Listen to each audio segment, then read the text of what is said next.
Danny, your thoughts on the performance? Got better as it went on. I think last time we had a half 12 kick-off, it wasn't a very good day, was it, down at Dorking, and at 2-0 down, and some of the passages of play which we had, and then just gave the ball back to Oldham at will. You're thinking hopefully it's not another really disappointing early kick-off for us. The place was rocking, both sets of fans were at it, weren't they? And Bailey Hobson's goal was massive for us because it allowed us to get in at half-time, regroup.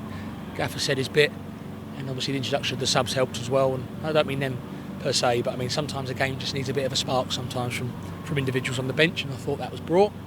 And as it went on then, I think even with 2-2, we sort of made life a little bit difficult for ourselves at time unnecessarily, giving the ball away in areas, knowing that they want to counter, get it into Norwood, get it into Garner, get balls in the box.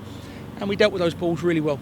So fair play to the boys, but I think it was a few times today, the gaffer mentioned it in there, that there was some times where we just gave Oldham a bit of oxygen, as he calls it, and gave their supporters a bit of life, where really we could have maybe killed the crowd and got that winner. But at 2-0 down, when you're not playing very well, to come back to get a 2-0 and maybe should have won the game, that's the sign of a team that hopefully is getting promoted.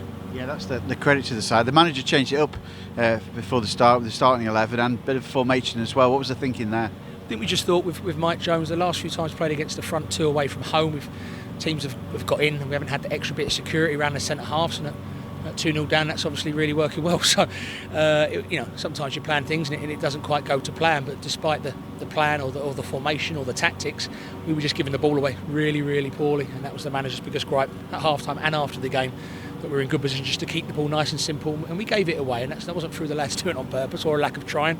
They've had a great season, but today, especially first half, we sort of we allowed Oldham to gain the upper hand. Also fair play to them. Dallas and Norwood worked their socks off, made life really awkward for us, and at 2-0 up they probably backed themselves to go on and win the game. But Bailey Hobson has been very patient, scores a goal and wins the penalty that gets us a point, so a big pat on the back for him today. What was the thinking bringing Bailey in actually to make his first league start? Yeah, the gaffer said he just wanted to give the lad a chance and show what he can do and run and be a nuisance, and I think he did that, especially as it went on. And it's really hard when you go 2-0 down and as a team you're not doing too well.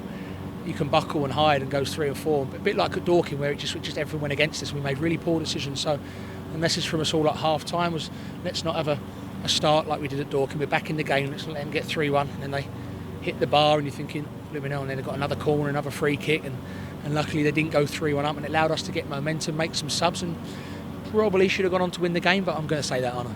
Just talking about Bailey again, obviously he's had his time at Kidderminster on loan. Has he in training earned that start today then? Yeah, his attitude's been great, and believe me, Paul, I always say there isn't one individual in the playing staff at this club that's attitude has not been great. So we are picking Bailey out today, and rightly so. But there was lads here today, Harley, Bailey Clement, Frex all came, Luke Chadwick all come and watched and supported when it wasn't a necessity. They did that, it wasn't. They didn't have to do that, didn't have to come, but they wanted to come and support the players, even though they're not involved. And that sums up the group, that sums up the team spirit, and it sums up why we're top of the league. What's it like in the dressing room then? Obviously the manager will be furious that you're 2-0 down, but delighted that you've made it and come back, not to lose the game. Yeah, the thing is with the gaffer, he's very consistent, so yes, of course he didn't want to lose today, but I think as long as there's a consistency in our performance, then he believes the result will follow. And I think because of that lack of consistency and lack of fluidity of our play in the first half, Oldham rightly went 2 goals up. Then good play from Quiggs to get Bailey, good cool finish, and you give yourself a good chance. But like I just said a minute ago, it was important that we didn't start the second half like we did at Dorking, and allow them to then regain the momentum and get all their home support back in them again like they did when they went 2-0 up. And it would have been lovely, wouldn't it, to win the game in front of all our home fans. So I know a lot of them spoke to Phil out there, quite emotional, the thought of maybe getting promotion at the end of play today. But we're in a good place. If Woking win, great. If they're not, hopefully it's just a matter of time. The team seemed happier when Colcliffe and Dobra came on. It seems to be a little bit more of a marker that the team, it looked a little bit more settled. Well, they're 2 good players. All the players that started the game are good players, and there's times this year that Dobbs has had to come off or Ryan's had to come off, and it's nothing against the lads who come off today, and it's not saying they're the 2 lads that saved the day, but sometimes it just needs a bit of impetus from the subs bench just to change it, give the opposition a little bit of different dynamic to think about. And there's not too many better creative players in this league than Dobson and Ryan Colcliffe. So they come on, contributed to the point. Fair play for Bailey for getting the penalty, and Quiggs for putting it away nice and coolly. And then we defended as a team pretty well. But even in that second half, there was times where we made life more difficult for ourselves than was necessary. An astounding bench. There were 57 goals sat there, weren't they? Yeah. So incredible, really. Yeah, it was a very good bench, probably the most attacking bench in the history of the National League. But we thought we'd go for it today. We wanted to get the win. Obviously, at half time it wasn't a great performance, but the goal was such a lifeline. And to get that equaliser, you felt every time we attacked, we might score.